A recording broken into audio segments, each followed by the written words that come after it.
12, 13, 14, 15, 16, 17, 18, 19.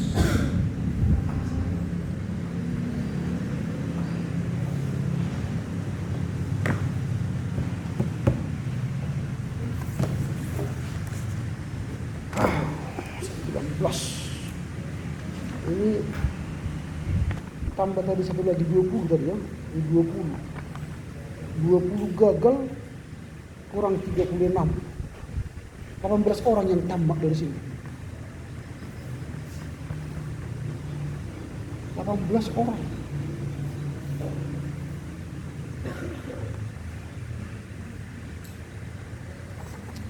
Oke, gimana caranya ya? Ya, yang tunjuk tangan tadi, tolong lingkarin namamu di sini, lalu langsung keluar ya.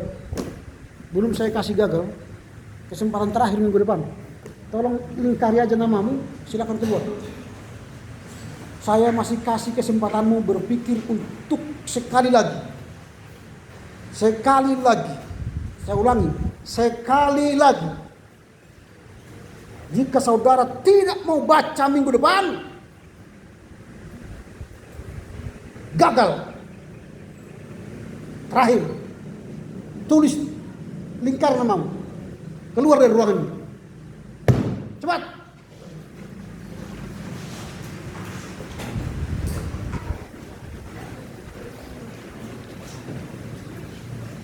Nomor nomor absennya Pak. Nomor absennya.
Ini yang tidak ikut ini karena baca buku ini ya, laporan baca ya.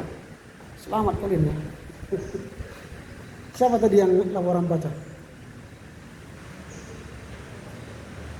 2, 3, 4, 5, 6, 7. Berarti 1, 2, 3, 4, 5 yang baca. Oh, 6 orang. Gila. Wah, saya nggak tahu ya. Dan itu biasa berkali-kali saya katakan. Keseriusan kali ini belajar di kampus ini tampaknya ya nggak sampai 1%. Nggak tahu saya gimana cara memampukan kalian mengerti apa yang disampaikan oleh dosen kalian. Atau apakah dosen-dosen kalian yang lain juga kalian perlakukan seperti itu. Jadi mata kuliah itu lewat begitu saja tanpa arti. Yang penting bagi kalian ujian dapat nilai A, cum laude, banggalah kau nanti cum laude. Tapi tak isi otaknya.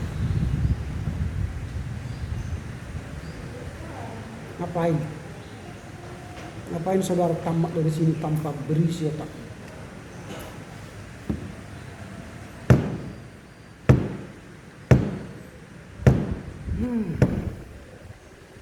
Mudah-mudahan kalian minggu depan tidak ikut ya dalam barisan mereka ini. Kalau kalian masih mengasihi dirimu dan orang tuamu. Kalau kau masih mengasihi dirimu dan orang tuamu, bacalah buku ini. Nikmati membacanya, jangan karena terpaksa. Masukkan data itu ke bagian otakmu yang terdalam dengan sadar supaya otakmu itu berisi. Hanya sepintas saya baca jawaban kalian di UTS Kasihan. Gak ada yang lolos. Kalau kalian dapat nilai 60, udah hebat itu. Udah hebat. Itu 4 soal kan? Saya buat satu soal itu 25 nilainya kalau bagus. Hitung-hitung aja dalam hati. 4 kali 25 berapa? 100 baru dapat nilai A. Cobalah nilai hasil yang kau baca, yang kau tulis itu. Kalau kali 10 aja, saya hargai 10. Karena saya hargai kau nulis, saya kasih 10, berapa itu? Nilai apa itu? Gagal. Saya hargai tulisanmu 10 satu soal 40. Kasihan.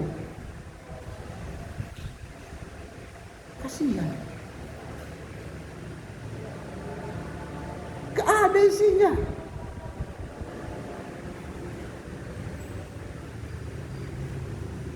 Kalau saya kasih sama orang tuamu itu,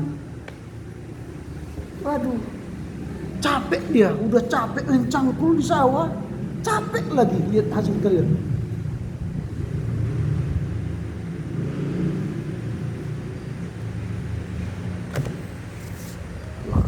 Wah. Oke, saya tak usah tanya kalian, nanti takut kalian gagal lagi ya. Saya tidak mau tanya. Capek sendiri kita nanti buatnya. Supaya berisi otakmu, saya sampaikan aja lah.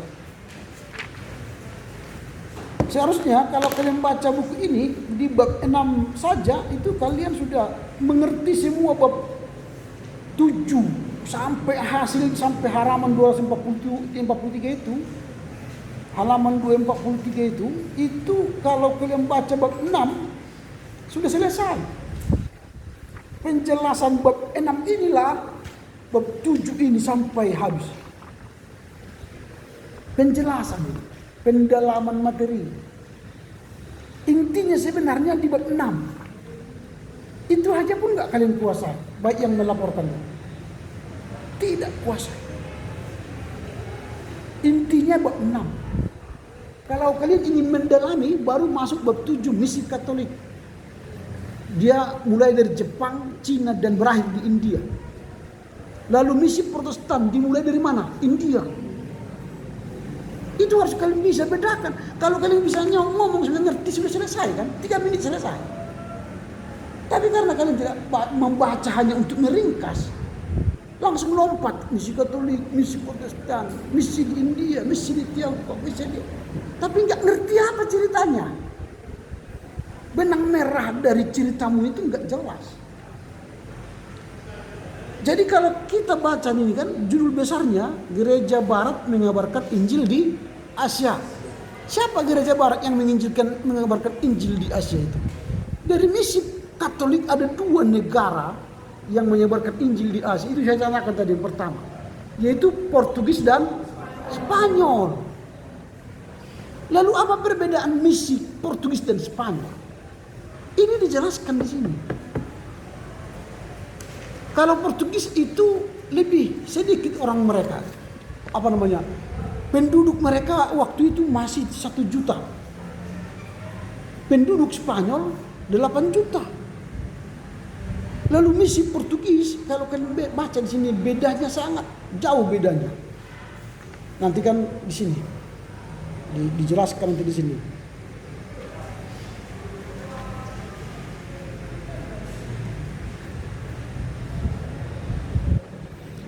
Nah, di halaman 86. Di halaman 86.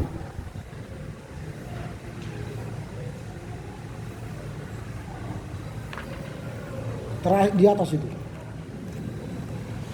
Kebijakan Spanyol berbeda dengan kebijakan Portugal. Spanyol yang berpenduduk 8 juta mengirim tentara merebut wilayah yang luas. Tujuannya menjajah dan mendiami. Itu Spanyol. Jadi menjajah dan mendiami. Portugis halaman 85 di bawah, tujuan bangsa Portugis bukan menjajah tapi berdagang. Beda enggak? Beda. Nah jadi kalau Portugis itu berdagang, kalau Spanyol itu menjajah, mendiami. Nah sekarang lagi kita lihat, kalau Portugis itu ke daerah mana dia menjajah? Dia mulai dari ke arah Asia Selatan kan, Asia, India, Jepang, Cina. Itu daerah itu sudah punya agama lokal.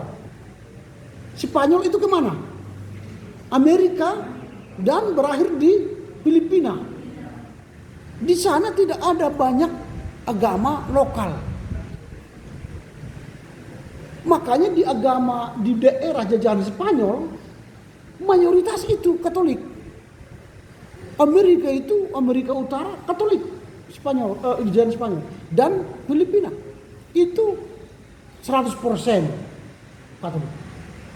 Tetapi di Asia Portugis karena banyak agama-agama, suku-suku, kekristenan Katolik itu tidak berkembang, hanya 10% menjadi Katolik di Asia. Jadi beda deh hasilnya. Lalu lalu Portugis itu merosot ekonominya, dana misinya tidak ada. Akhirnya banyak misi mereka gagal. Sementara Spanyol di samping penduduknya 8 juta, dana misinya besar. Itu makanya misi mereka di Amerika dan di Filipina sukses. Nah ini kalau kalian baca di halaman di bab 6 ini semua diceritakan di sini.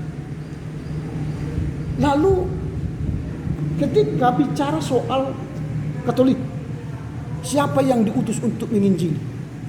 Ada 3 ordo yang sangat dominan.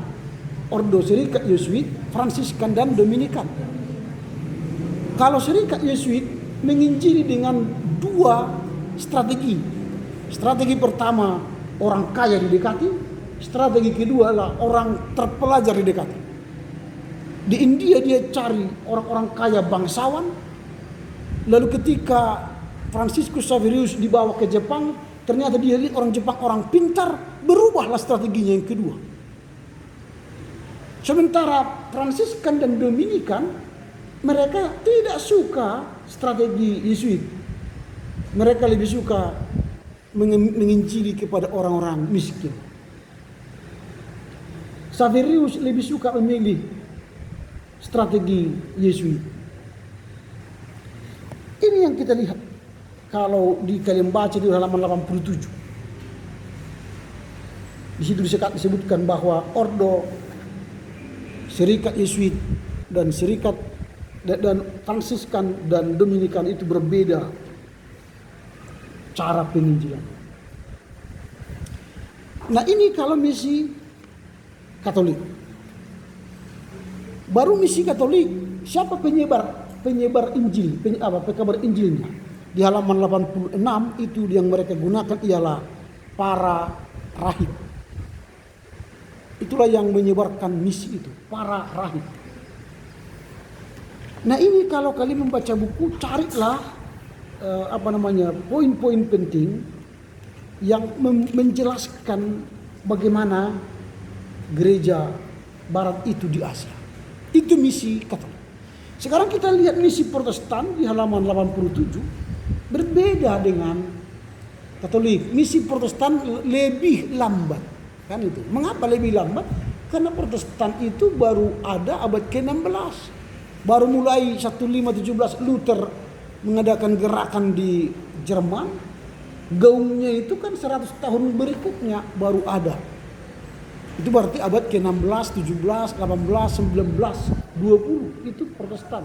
Sementara Katolik itu abad ke-15 setelah perang salib mulailah mereka berkembang. Dengan perang salib kan kekristenan mundur, merosot. Itu makanya pengantarnya begitu di halaman 83 tadi. Di halaman 83. Jadi kemudian orang Eropa sadar bahwa kekristenan telah merosot, bangkitlah mereka kembali. Maka berangkatlah mereka menginjili ke seluruh dunia, Portugis dan Spanyol itu. Nah, sekarang misi Protestan agak lebih lambat, tetapi siapakah yang membawa penginjilan di misi Protestan? Kalau Katolik tadi Spanyol dan Portugis. Kalau di Protestan siapa? Inggris dan Belanda. Mereka mengabarkan Injil dengan melalui apa? Perdagangan. Jadi tidak ada bedanya. Jadi kalau Portugis tadi perdagangan, Spanyol tadi menduduki dan menjelajah, mendiami, berarti kolonial. Kalau ini baik H dan VOC itu sama-sama misinya berdagang, bukan menginjil. Tapi nanti dari kedua lembaga dagang ini, baik East Indian Company dan Verenigde Oost Indische Company, berbeda apanya? Tujuannya. Kalau VOC tujuannya itu mau mengkristenkan orang suku bumi, suku asli, pribumi. Mereka mengkristenkan, lalu memberi hadiah. Coba kalian baca halaman 89. Mereka menginjili penduduk setempat, lalu mendapat hadiah dan memberikan hak-hak tertentu kepada suku-suku asli yang bertobat. Itu VOC. Tetapi H melarang untuk menginjili suku-suku asli. Karena apa? Nanti takut raja-raja melawan mereka. Jadi beda ya. Beda strategi. Walau tujuannya tadi berdagang. Tapi ketika bicara soal penginjilan, beda strategi. H itu East Indian Company melarang. Tetapi VOC, Verenigde Oost Indische Company memberi izin. Apalagi ini sekarang ya, kita lihat tadi perbedaan Katolik dan Protestan. VOC itu lebih kejam menurut saya penginjilannya. Coba halaman 88. Mereka mengatakan begini, tujuan VOC ini dalam rangka penginjilan ya, memelihara gereja suci, melawan dan menghapuskan segala macam pemujaan dewa, berhala, maupun agama palsu, menghancurkan kerajaan antikristus dan memajukan kerajaan Yesus. Oh, ini VOC. Dan mereka katakan agama palsu itu siapa? Katolik. Jadi agama palsu itu ialah Katolik. Maka bagi Protestan, seluruh gereja Katolik yang ada di Indonesia dipaksa menjadi Protestan. Itu di bawah. Semua gereja Roma Katolik terpaksa beralih menjadi Protestan. Makanya di beberapa minggu yang lalu sudah saya katakan itu. Maka VOC memprotestankan gereja Katolik. Tetapi kalau H tidak.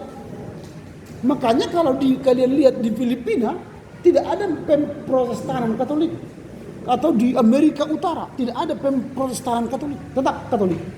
Karena itu jajahan Spanyol.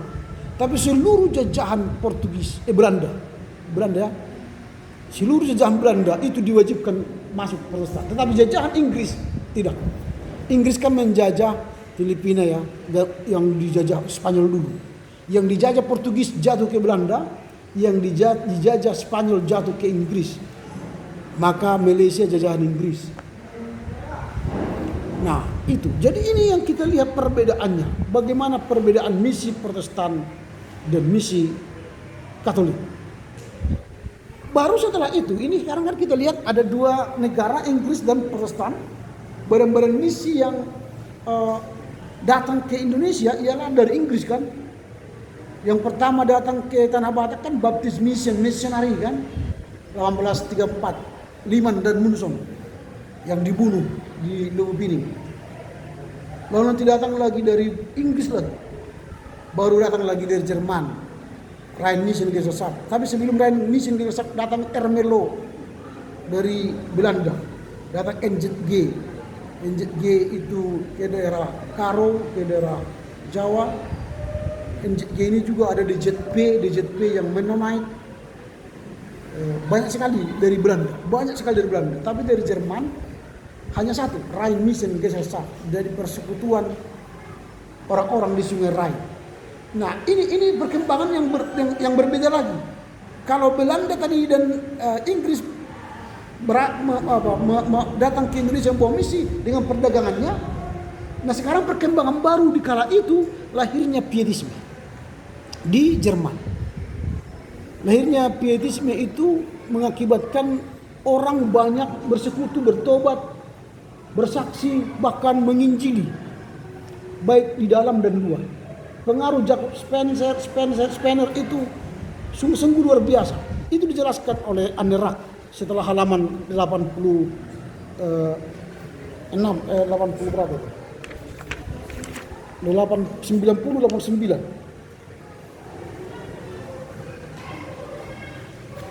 Ya, mengapa lahir aliran Pietisme tadi? Itu akibat di halaman 89. Gereja Lutheran itu lebih mengajarkan ajaran-ajaran ortodoks, ya, ajaran-ajaran kebenaran. Dan itu tidak disukai oleh Pietisme. Lalu lahirlah Pia de Syria, artinya di halaman 89 itu kan, Pia de Syria, cita-cita kesalehan. Lahirlah Puritanisme, lahirlah Pietisme, dan nanti akhirnya lahirlah John Wesley yang sangat Puritan. Dan inilah yang membantu pekabaran Injil Protestan di Asia dari gerakan-gerakan Pietisme, Puritanisme, dan itulah yang akan datang nanti ke Asia. Bukan lagi dalam perdagangan. Kalau Inggris dan Belanda karena perdagangan, maka datanglah misi dari Sandy. Nah, nanti kalau dikatakan kepada kalian bagaimana teori kekristenan masuk ke Indonesia, bagaimana teori kekristenan masuk ke Indonesia, ini penting dari sejarah. Ada beberapa teori yang memasukkan Kristen ke Indonesia. Pertama, teori kolonialisme atau perdagangan. Itu yang dibawa Belanda dan Inggris, dan kemudian Portugis dan Spanyol. Itu teori kolonialisme. Dan banyaklah gereja-gereja yang lahir di Indonesia, baik Protestan dan Katolik. Lalu teori kedua ialah datang melalui lembaga misi. Itulah nanti lahirnya lembaga-lembaga misi akibat Pietisme tadi. Lahirlah lembaga-lembaga penginjilan dunia. Nanti kalian dalam bicara mata kuliah ekumenika, kalian akan belajar lahirlah lembaga penginjilan dunia di Edinburgh 1910. Gara-gara Pietisme ini yang berkembang ini. Dan itulah yang datang ke Indonesia.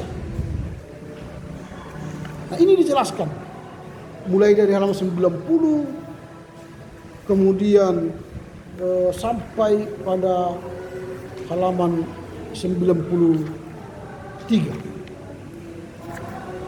Nah, inilah dua teori atau dua cerita, ya, kalau kita katakan cerita atau sejarah, bagaimana gereja barat itu membawa misi ke Asia. Dari misi Katolik dan misi Protestan. Nah, lalu nanti yang paling berkembang setelah masuk misi Protestan ialah misi Protestan. Bukan lagi misi Katolik. Karena kita lihat di halaman 90, misi Pietisme itu luar biasa. Bahkan mereka berhasil mendirikan Universitas Halle. Dan disitulah mereka membuat pusat Pietisme seluruh dunia. Dan dari sanalah mereka mengirimkan tenaga-tenaga misi ke seluruh dunia. Bahkan contoh Ziegenbalg pergi ke Tanquibar, India. Makanya nanti misi Protestan pertama itu di India kan, di Tanquibar. Itu contoh. Baru ke Amerika Utara mengabarkan Injil dari Halle University ini, Universitas Halle. Ini yang menggairahkan kabar Injil Protestan kala itu. Bahkan perkembangannya luar biasa. Dari India pergi ke Cina, lalu dari Cina nanti baru masuk ke Indonesia. Nah inilah apa namanya benang merah dari apa yang disampaikan oleh Anerak bagaimana gereja Barat masuk ke Asia. Lalu pendalamannya barulah masuk nanti gereja Katolik mulai dari halaman 96, lalu nanti masuk ke misi Protestan dan perkembangannya. Jadi kalian melihat cara berpikir Anerak ya, dia jelaskan secara global dulu, lalu dia jelaskan secara Katolik, baru dia jelaskan secara Protestan. Nah Protestan di halaman 918. Lalu setelah itu dia bicara perkembangan gereja Katolik dan perkembangan gereja Protestan. Nah ini perkembangan yang dia sampaikan. Tetapi ada kekurangan pemikiran Anerak ini dibanding Wetzel Klaus kemarin yang kita baca. Di sini dia tidak menceritakan kemerosotan misi gereja di Asia. Tapi kalau Wetzel Klaus kemarin dia jelaskan bagaimana misi Katolik itu merosot di Asia. Tapi di sini dia tidak bercerita soal kemerosotan, lebih pada cerita mula dan perkembangan kekristenan itu di Asia. Nah inilah beberapa catatan kalau kalian baca buku ini, nanti tentu ini akan sangat menolong dalam rangka menulis tugas kelompok. Karena di sini akan ada pendalaman materi nanti dari bacaan yang kita baca dari dua buku, dari buku Klaus Wetzel dan buku Anerak, untuk melihat bagaimana sejarah kekristenan di Jepang sampai nanti sejarah kekristenan di India. Oke, saya pikir sampai di sini dulu. Kita jumpa minggu depan untuk laporan baca terakhir. Silakan dibaca, jangan sia-siakan waktumu, karena ini akan menolongmu mengerti sejarah gereja Asia. Oke, silakan ditutup dengan nyanyi dan doa.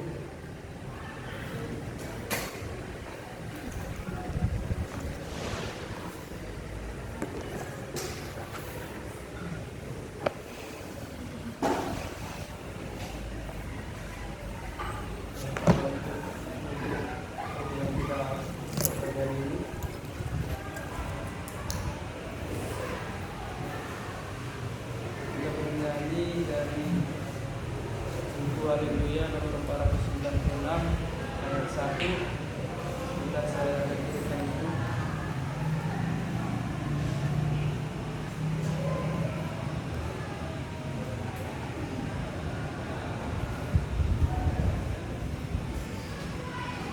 Saya bernyanyi dari buku Haleluya nomor 496.